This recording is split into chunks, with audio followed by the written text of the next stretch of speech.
हरि ओम हरि ओम हरि ओम।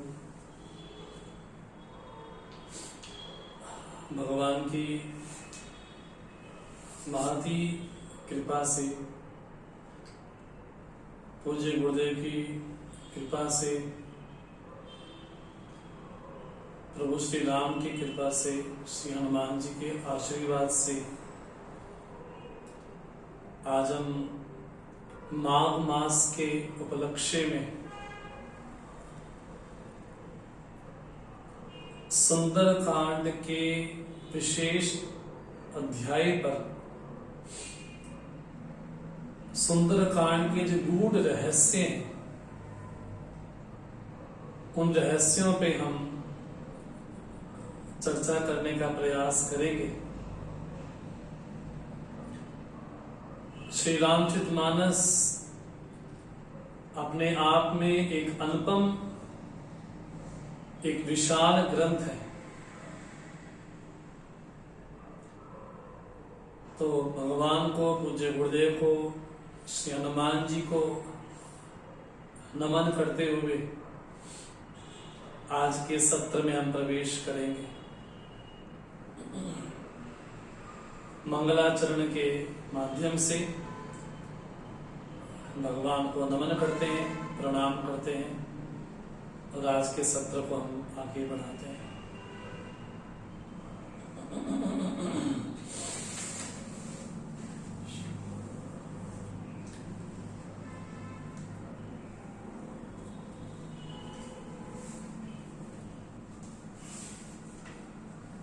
ओम सहना भवतु सहनौ भुनक्तु सह वीर्यं कर्वावहै तेजस्विनावधीतमस्तु मा विद्विषावहै। ओम शांति शांति शांति। समस्त जन कल्याणे निरतं करुणामयं नमामि चिन्मयं देवं सद्गुरुं ब्रह्मविद्वरं। सदाशिवसमारम्भां शङ्कराचार्यमध्यमाम् अस्मदाचार्यपर्यन्तां वन्दे गुरुपरम्परां, वन्दे गुरुपरम्परां। नीलाम्बुजश्यामलकोमलाङ्गं सीता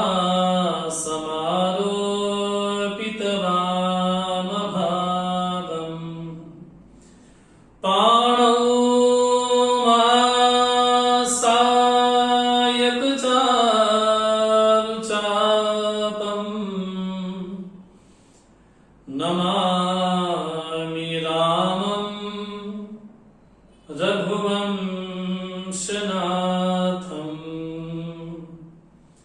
नमामि रामं रघुवंशनाथं।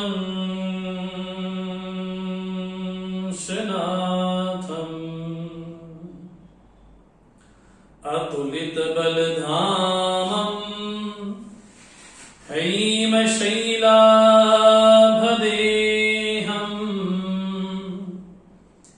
दनुजवनकृशानुं ज्ञानिनामग्रगण्यं सकलगुणनिधानं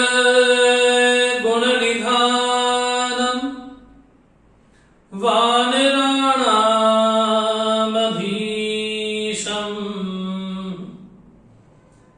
रघुपति प्रिय भक्तं वातजातं नमामि। रघुपति प्रिय दूतं वातजातं नमामि।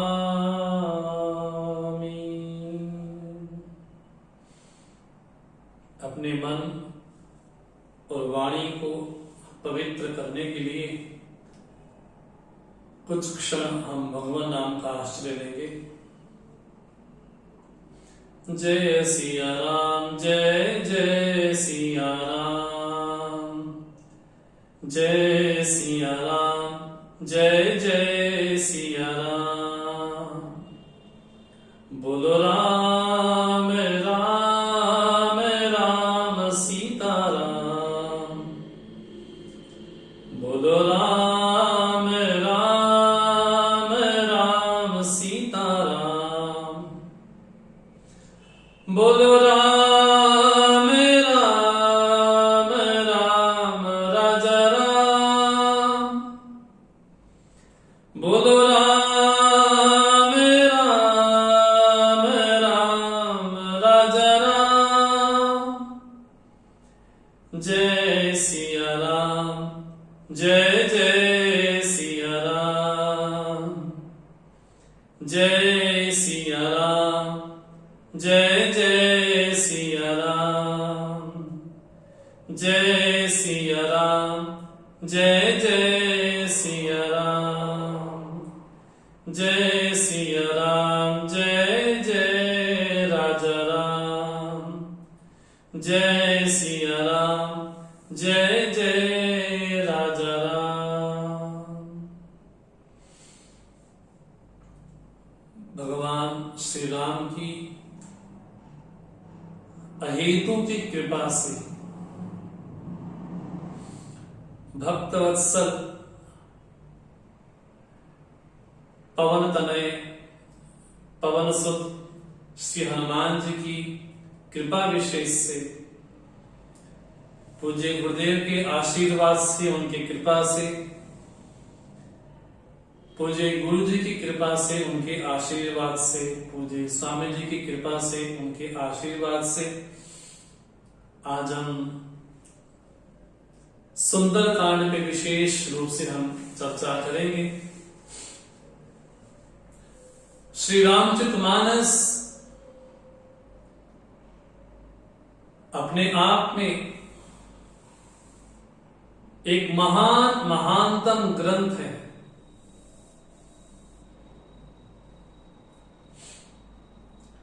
मुझे स्मरण आता है, किसी संत के मुखारबिन से हमने सुना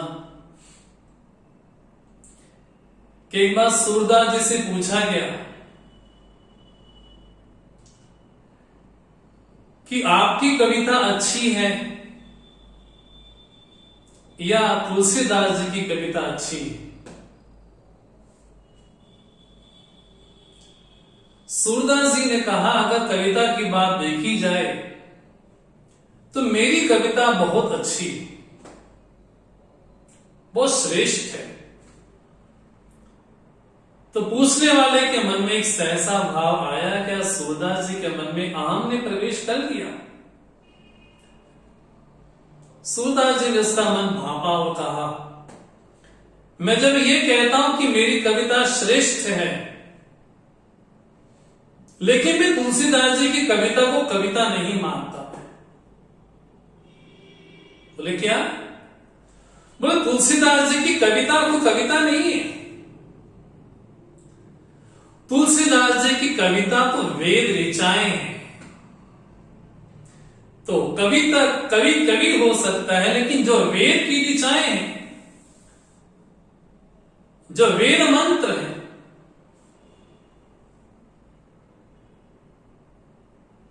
उसकी तुलना कैसे हो सकती है? तो श्री रामचरितमानस अपने आप में एक वेद तुल्य ग्रंथ है। प्रत्येक रामचरितमानस की चौपाई में राम शब्द अंकित है।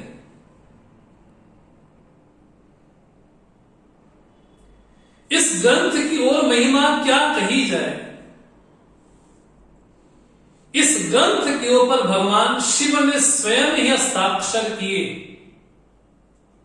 और लिखा, सत्यम शिवम सुंदरम। जो शिव है, जो कल्याण रूप है, जो मंगल रूप है, वही सुंदर है। सुंदर उसी वस्तु को कहा जाता है जो शोभनीय हो, जो मंगलमय हो।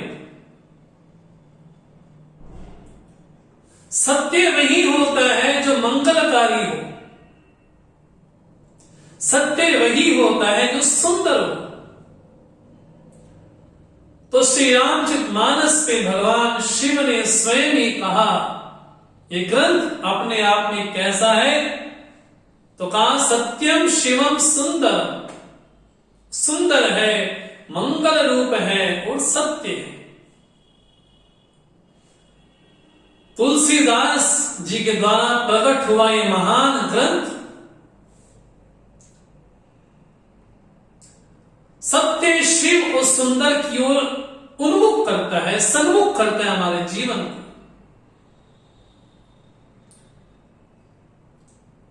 और जब श्री तुलसीदास जी से पूछा गया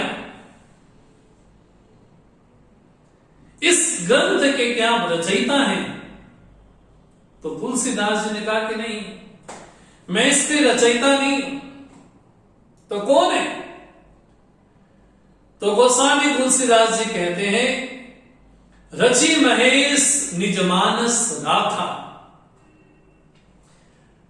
भगवान शिव ने स्वयं इसकी रचना की और मन में इसको रखा, और समय पाकर के भवानी के प्रति भगवान शिव ने राम कथा को गाया। पूरी रामचरितमानस में 60 कांडों में एक ही विषय बार बार भ्रमण करता है, एक ही विषय।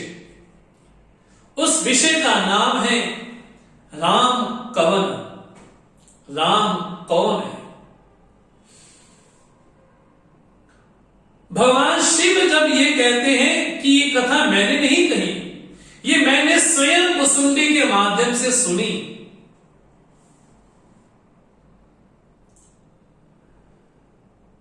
जब सती ने अपना शरीर दक्ष यज्ञ में समाप्त कर दिया, तो भगवान शिव जब एकांतवासी हो गए, तो वो क्या भ्रमण करते हुए कहां जाते? सुमेरु पर्वत पर, जहां पर काक एक कथा कर रहा है राम की, और हंस बैठ करके सुन रहे हैं। तो भगवान शिव बोलते हैं, भवानी मैं भी उस हंस का रूप लेकर के वहां पर उपस्थित हुआ, और मुसुंडी के माध्यम से मैंने राम कथा को सुना। लेकिन जब भगवान शिव सती को कथा बतलाते हैं, तो कहते हैं कि यही कथा याज्ञवल्क्य भरद्वाज के बीच में हुई।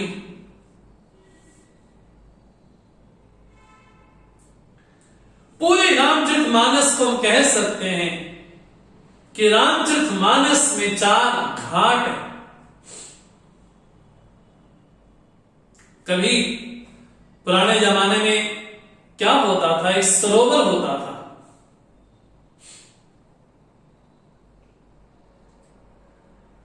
सरोवर में जब जल है तो 4 दिशाओं से लोग उसको पीने के लिए आते। लेकिन पुराने समय में, प्राचीन समय में जब सरोवर बनाया जाता था, तो एक बात विशेष ध्यान में रखी जाती थी कि 3 तरह तो सीढ़ियां हो नीचे उतरने के लिए,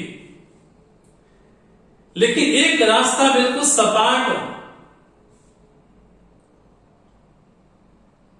वो सपाट बनाया जाता था पशुओं के लिए, क्योंकि पशुओं को सीढ़ी चढ़ने में उतरने में बड़ी बड़ी दिक्कत का सामना करना पड़ता था, इसलिए वो सपाट रास्ता बनाया जाता था। किसके लिए? ताकि पशुजन आकर के वहां पर जल ग्रहण कर सके। तो श्री रामचरितमानस के रूपक को हम देखें तो एक मानस सरोवर है। कभी जो कैलाश मानसरोवर गए होंगे तो वहां की यात्रा बड़ी दुर्गम है, बड़ी कठिन वहां की यात्रा है। और भगवान शिव ने स्वयं मान सरोवर में राम कथा का श्रवण किया। आज भी भगवान शिव वहां पर विराजमान है, और कोई शिव उपासक वास्तव में कोई हो तो स्वयं भगवान के जो गण हैं उस भक्त को लेकर के जाते हैं शिवधाम में। तुलसीदास जी को लगा कि मानसरोवर में जाना तो बड़ा कठिन है, इसलिए ऐसे सरोवर की रचना करो कि जहां पर सभी आकर के जल ग्रहण कर सके। तो श्री रामचरितमानस में 4 घाट है। उन 4 घाटों पर 4 वक्ता हैं और 4 ही श्रोता हैं। एक ज्ञान का घाट है, जहां पर भगवान शिव श्रोता रूप में है, और भवानी, जहां भगवान शिव वक्ता रूप में है, भवानी श्रोता रूप में है, वो ज्ञान का घाट है। एक घाट है जहां याज्ञवल्क्य वक्ता है, भरद्वाज जी श्रोता है, वो एक कर्म का घाट है। एक घाट है भक्ति का घाट, जहां काक वसुंडी जी वक्ता है, और वहां पर चर्चा किसकी हो रही है? वहां पर चर्चा हो रही है भक्ति की।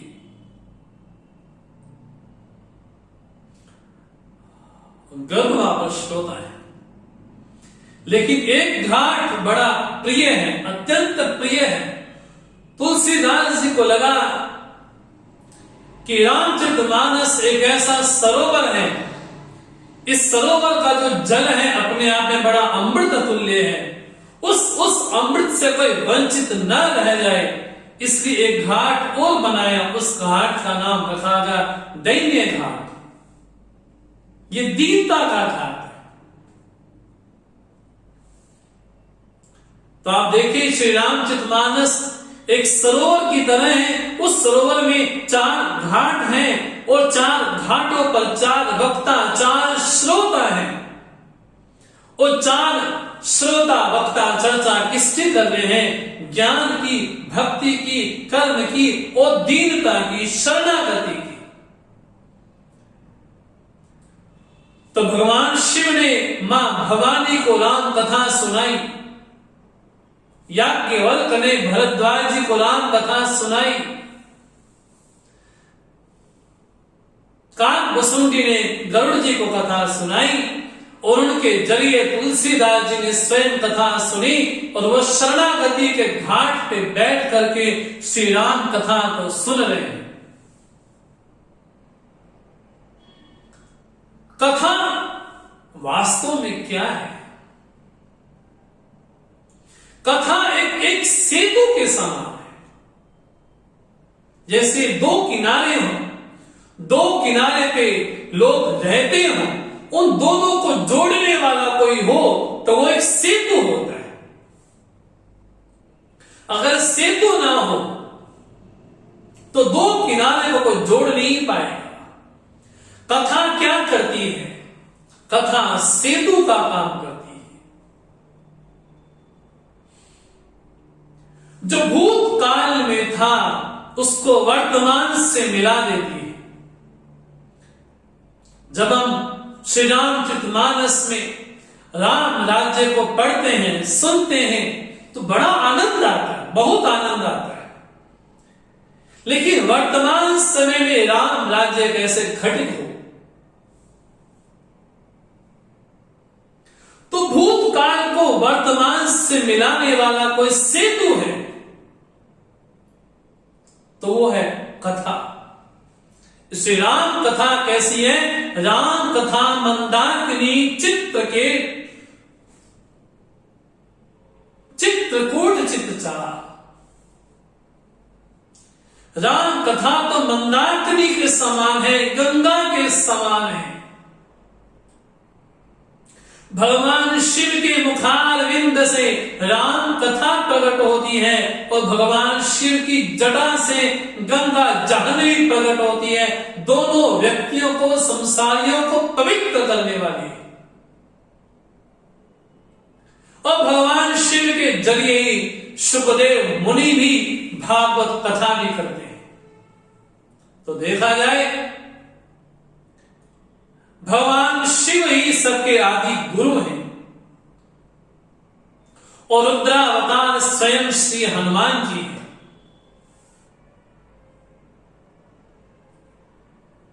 तो रामचरितमानस कैसी है? तो दो गोस्वामी तुलसीदास जी स्वयं कहते हैं ये राम कथा विद्वानों के लिए बड़ा बड़ा बुद्धिमत्ता का जीवन है और सामान्य लोगों के लिए मनोरंजन भी है।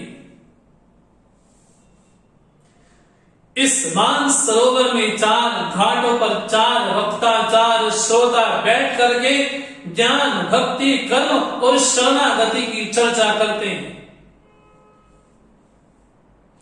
लेकिन तुलसीदास जी से पूछा गया कि आप श्री रामचरितमानस की जो व्याख्या कर रहे हैं, क्यों कर रहे हैं, इसके पीछे क्या प्रयोजन है? तो तुलसीदास जी ने कहा, गोस्वामी तुलसीदास जी कहते हैं कि श्री रामचरितमानस की चर्चा के विषय में मेरे 3 ही प्रयोजन हैं।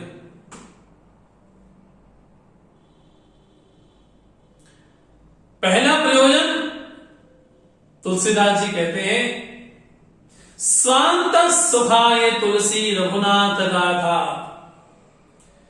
आखिर श्री रामचरितमानस की मैं चर्चा क्यों कर रहा हूं? ताकि मेरा नाम हो? नहीं। लोग मुझे जगवंते कहें? नहीं। लोग मुझे ये कहकर के पुकारे कि तुलसीदास जी ने बड़ा महान ग्रंथ लिखा है? नहीं। गोस्वामी जी कहते हैं कि श्री रामचरितमानस की वंदना में, चर्चा में, उसकी व्याख्या में मेरा पहला प्रयोजन है स्वांत सुखाय। मेरे भीतर जो आत्म सुख है उस सुख को प्रकट करने के लिए मैं श्री रामचरितमानस की वंदना करता हूं और श्री रामचरितमानस की व्याख्या करता हूं। रामायण तो पहले भी थी। वाल्मीकि जी ने महान रामायण की रचना की। गोस्वामी तुलसीदास जी को लगा कि वर्तमान समय में जो लोग कहीं संस्कृत से अनभिज्ञ हैं, उन लोगों के लिए मैं लौकिक भाषा में उस रामायण को लिखूं मैं।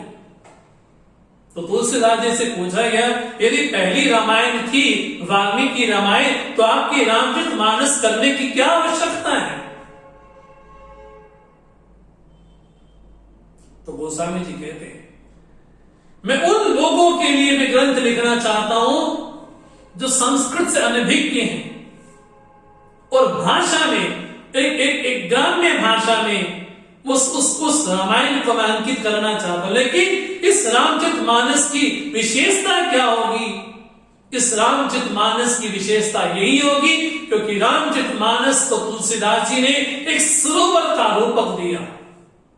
जैसे पहले भी निवेदन किया, सरोवर के रूपक में तुलसीदास जी कहते हैं कि भले ही वाल्मीकि जी ने महान ग्रंथ की रचना की हो, लेकिन मेरा केवल इसमें इतना एक ही प्रयोजन है कि मैं समस्त लोगों के लिए इसको रंजनकारी बना दूं। इसे कहा गया बुद्ध विश्राम सकल जन रंजनी। ये विद्वानों के लिए विश्राम स्थल है। और हम ये नहीं कह सकते हैं कि तुलसीदास जी संप्रदायवादी हैं। संप्रदाय शब्द अपने आप में अच्छा, लेकिन संप्रदायवादी होना यह अलग है। श्री रामचरितमानस में जहां अद्वैत पर चौपाइयां भी आई हैं, जहां विशिष्टाद्वैत का प्रसंग भी आया है, जहां द्वैताद्वैत का प्रसंग भी आया है, जहां द्वैत का प्रसंग भी आया है। हम ये नहीं कह सकते कि श्री रामचरितमानस किसी संप्रदाय का ग्रंथ है। हम ये नहीं कह सकते कि श्री रामचरितमानस केवल अद्वैतवादियों का, केवल वेदांतियों का, केवल विशिष्टाद्वैतवादियों का, केवल द्वैतवादियों का नहीं। श्री रामचरितमानस कैसा है? गोस्वामी जी कहते हैं, बुद्ध विश्राम सकल जन रंजनी। विद्वान लोग श्री रामचरितमानस में अपने आप को विश्राम की स्थिति में पाते हैं और सकल जन रंजनी, समस्त लोगों का रंजन करने वाली है। तो श्री रामचरितमानस की चर्चा में पहला प्रयोजन तुलसीदास जी कहते हैं, स्वांत सुखाय तुलसी रघुनाथ गाथा। ये क्या है? ये गाथा किसकी है? तो कहा रघुनाथ गाथा। तो तुलसीदास जी, ये चर्चा क्या आपकी व्यक्तिगत है? ये रचना क्या आपकी पर्सनल है? नहीं। तो गोस्वामी जी बोलते इसका आधार क्या है? नाना पुराण निगम आगमतम सम्मतम यत् रामायणे निगदितम क्वचिदन्यतोपि स्वांत सुखाय तुलसी रघुनाथ गाथा भाषा निबद्धम अतिमंजुलम आतनोति। इस रामचरितमानस का आधार क्या है? कहां से लिया गया? तो तुलसीदास जी कहते हैं, नाना पुराण, अनेक पुराणों से श्री रामचरितमानस को लिया गया। निगम आगम निश्शेषेण गमयति धर्मम मोक्षं च।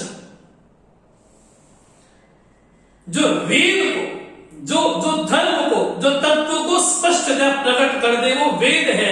ऐसे निगम और आगम जो हमारी परंपरा विशेष है, जिन्होंने वेद को नहीं भी माना वो भी आगम परंपरा को मानते हैं, जैसे बौद्धागम है, जैन आगम है।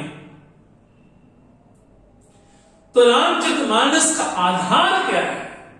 तो कहा नाना पुराण निगम आगम रामायणे निगदितम और क्वचित अन्यतोपि। और तुलसीदास जी कहते हैं कि मैंने जो संतों का सत्संग किया, जहां जन जन जाकर के मैंने श्रवण विशेष किया,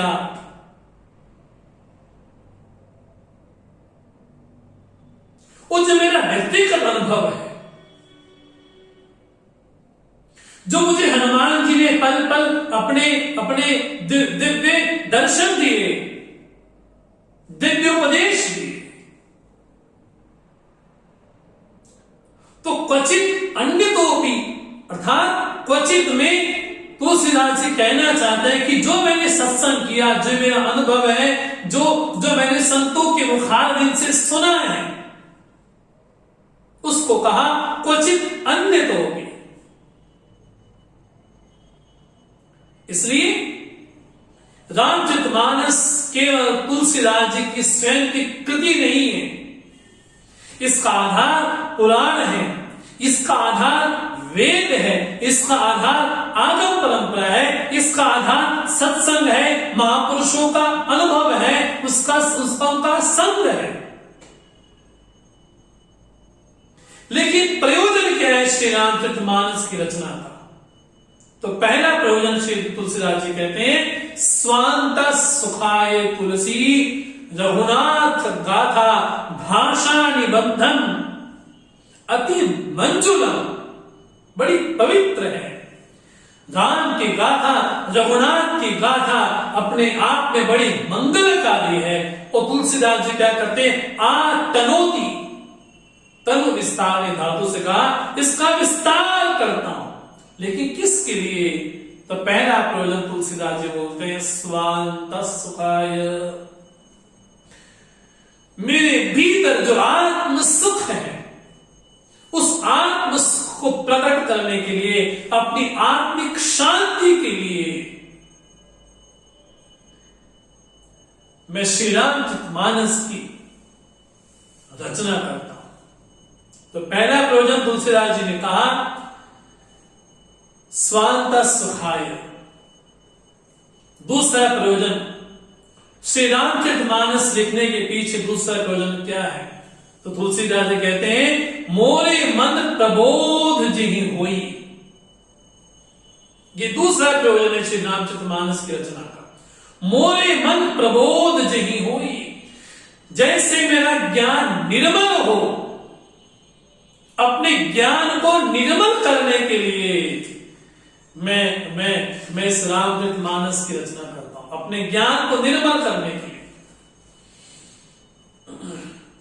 मेरा ज्ञान पवित्र हो, मेरे ज्ञान में कुछ कलुषता ना हो, कुछ अपवित्रता ना हो, कोई दुस्संग ना हो।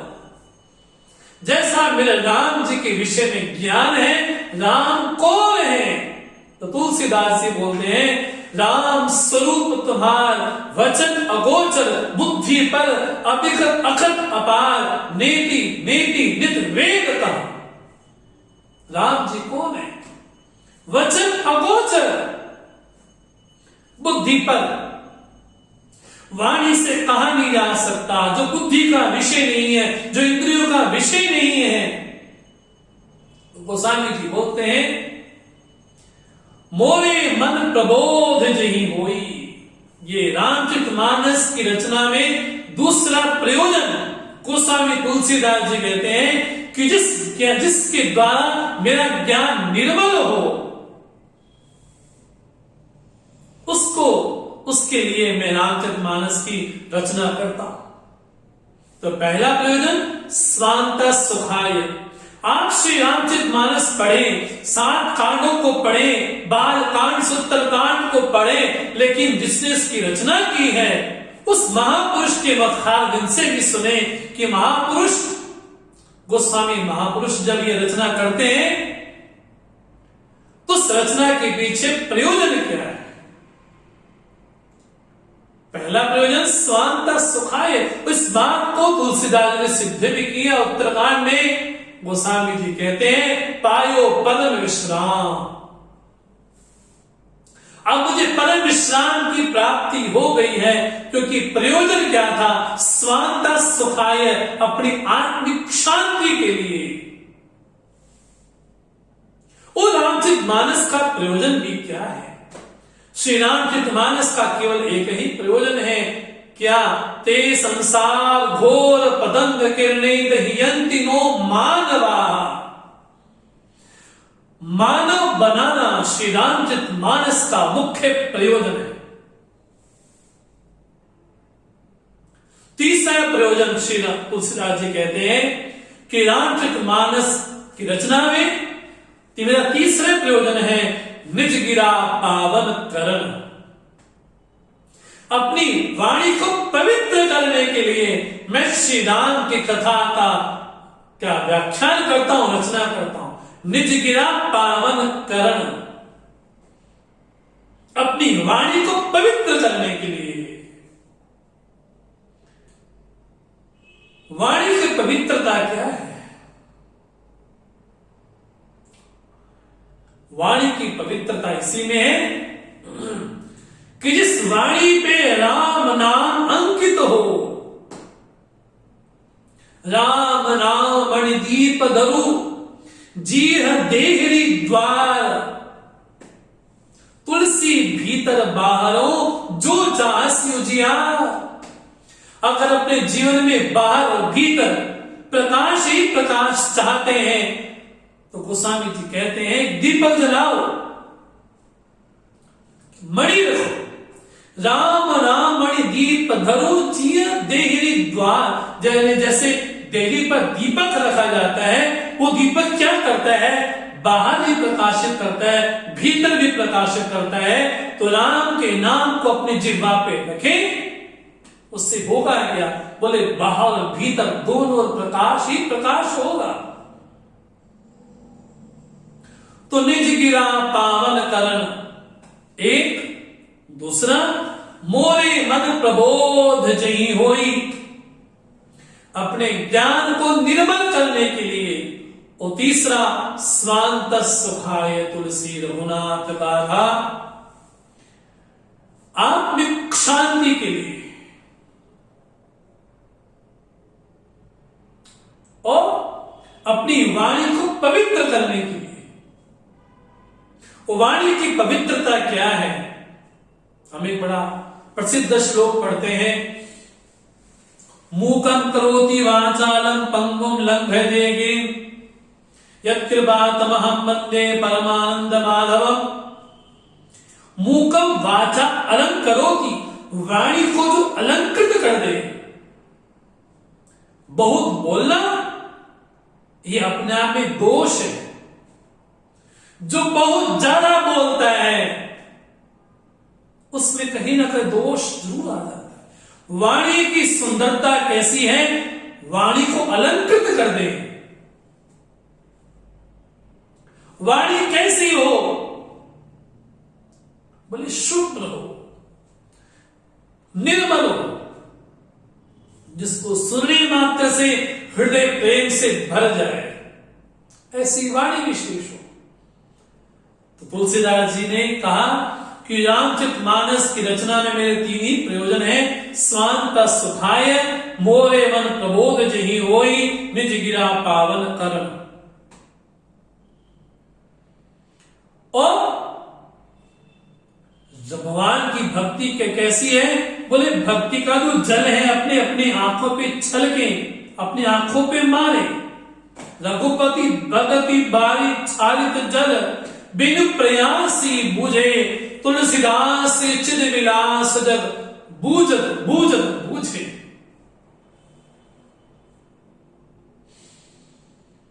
कि राम नाम की भक्ति का जो जल है, अभी हमारी आंखों में बड़ी बड़ी कलुषता है, बड़ी मलिनता है, पवित्रता नहीं है। अगर चाहो और राम का दर्श करना है तो क्या करें? राम की जो भक्ति है उस जल की द्वारा अपनी आंखों पे मारे तो क्या होगा?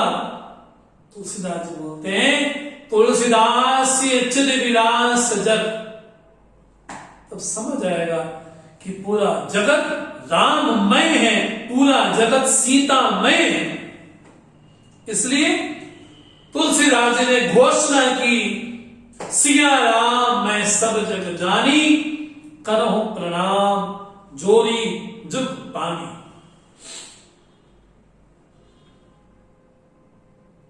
पूरे जगत को मैं सिया राम मान करके प्रणाम करता हूं। तो पहला प्रयोजन, दूसरा प्रयोजन, तीसरा प्रयोजन हमने देखा। अब पूरे रामचरितमानस को जो 7 कांड हैं, उन 7 कांडों को हम ये समझ सकते हैं कि हमारा जीवन 7 प्रकार का होता है। और इस भावना को हम पूरे रामचरितमानस में देखते भी हैं।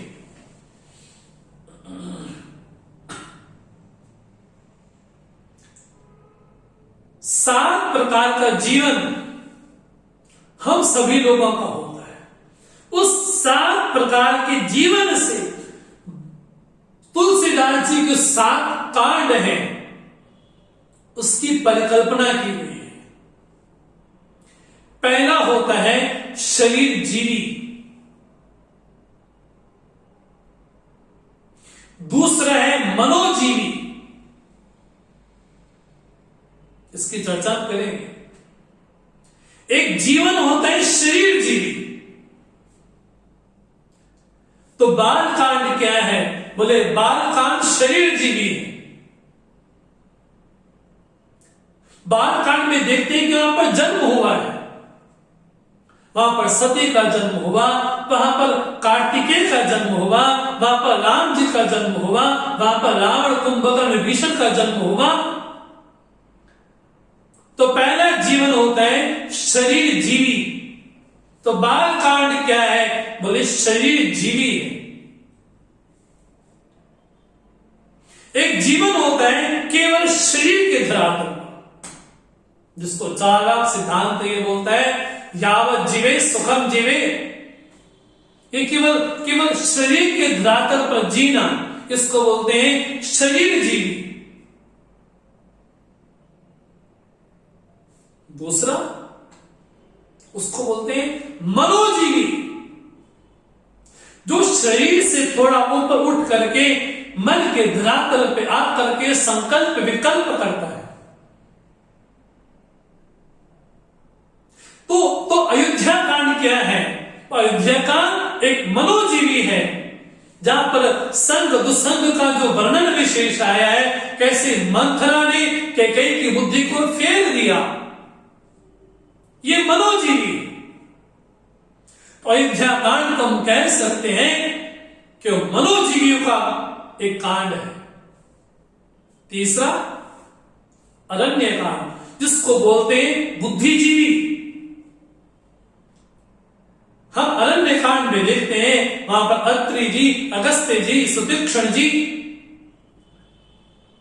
कितने महापुरुषों ने, कितने ऋषियों ने भगवान राम की स्तुति की, नमामि भक्त वत्सलम। तो अरण्य कांड क्या है? अपने आप में एक बुद्धिजीवियों का कांड है। चौथा किष्किंधा कांड, जिसको कहा गया ये श्रमजीवी, ये श्रम प्रधान है। तो हम किष्किंधा कांड में देखते हैं कि कितने वानर हैं, सब राम जी की सेवा में तत्पर लगे हुए हैं। एक जीवन कैसा, उसको बोलते हैं श्रमजीवी। तो किष्किंधा कांड को कहा गया श्रमजीवी। पांचवा कांड, जिस कांड की हम इस पूरे माघ मास में चर्चा करेंगे, उस कांड का नाम है हृदयजीवी। सुंदर पूरे रामचरितमानस का कोई हृदयस्थ स्थान है तो सुंदर कांड ही है। अगर पूरे रामचरितमानस में से सुंदर कांड को हटा दिया जाए तो यही लगेगा कि पूरे शरीर से हृदय को ही निकाल दिया गया।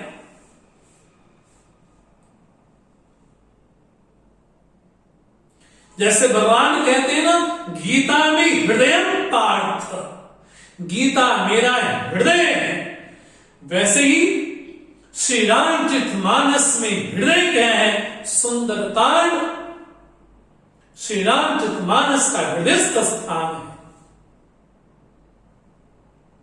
हृदय है। तो पांचवा जीवन हृदय जीवी।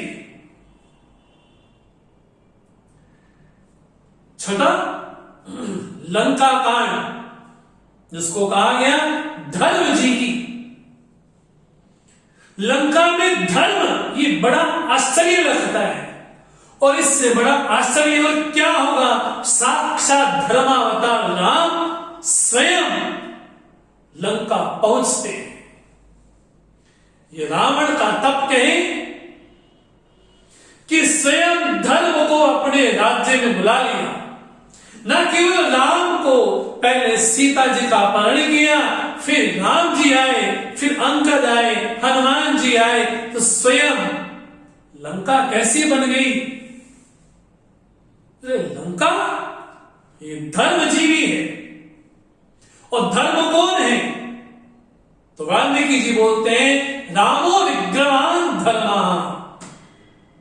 साक्षात धर्म की कोई मूर्ति हो सकती है तो श्री राम ही हो सकते हैं। तो छठा कौन सा जीवन है? तो कहा धर्मजीवी। अंतिम सातवां उत्तरकांड, जिसको कहा गया आत्मजीवी। यहां पर आकर के आत्म रमण हो जाता है। उत्तरकांड में समस्त प्रश्नों का उत्तर भी मिलता है। उत्तरकांड अपने आत्म में आत्म रमण कराने वाला है। इसलिए पूरे 7 कांडों को हम ये समझ सकते हैं कि 7 प्रकार का जीवन है। शरीर जीवी, मनोजीवी, बुद्धिजीवी, श्रमजीवी, हृदयजीवी, धर्मजीवी और आत्मजीवी। पूरी रामचरितमानस को हम इस तरह से समझ सकते हैं। श्री रामचरितमानस 60 प्रकार का जीवन कैसे जिया जाए इसका उपदेश देते हैं। कभी हम शरीर जीवी के धरातल पर होते हैं, हमारे जीवन का मुख्य प्रयोजन केवल शरीर को ही स्वस्थ रखना होता है, ऐसे पामर व्यक्ति होते हैं। उससे श्रेष्ठ है मनोजीवी, उससे श्रेष्ठ है बुद्धिजीवी, उससे श्रेष्ठ है श्रमजीवी, कर्मयोगी होना, उससे श्रेष्ठ है हृदयजीवी, जहां पर प्रेम की विशेष चर्चा है। प्रेम ही प्रेम है सुंदर कांड में। उससे श्रेष्ठ है धर्मजीवी, और सर्वश्रेष्ठ है अपने जीवन में आत्मजीवी होना। जीवन कैसा हो? आत्म रमण जैसा हो। तो 7 कांडों को हम 7 प्रकार का जीवन कह सकते हैं, शरीर जीवी से लेकर के आत्मजीवी तक। तो श्री रामचरितमानस का मुख्य प्रयोजन क्या है? व्यक्ति को मानव बनाना। इसलिए क्या बोलते तुलसी बाबा? ते संसार घोर पतंग किरणी दहियंति नो मानवा।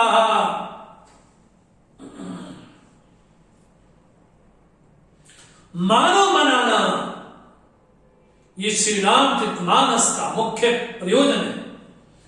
तुलसीदास जी का प्रयोजन क्या है? स्वांत सुखाय निज गिरा पावन करन मोरे मन प्रबोध जहि होई। तुलसीदास जी के रचना में 3 ही मुख्य प्रयोजन है, उसको हमने देखा। और श्री रामचरितमानस की प्रत्येक चौपाइयों में, या यूं कहें रामचरितमानस के प्रत्येक मंत्र में हम देखते हैं इस चीज का अनुभव विशेष करते हैं। और इस माघ मास में विशेष हम जो चर्चा करेंगे वो चर्चा हम करेंगे सुंदर कांड में। लेकिन ये बड़ा आश्चर्य लगता है, क्या बालकांड सुंदर नहीं है? क्या अयोध्या कांड सुंदर नहीं है? क्या अरण्य कांड सुंदर नहीं है?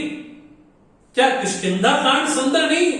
क्या उत्तरकांड सुंदर नहीं है? लेकिन इस अध्याय का, इस कांड का नाम सुंदर क्यों है?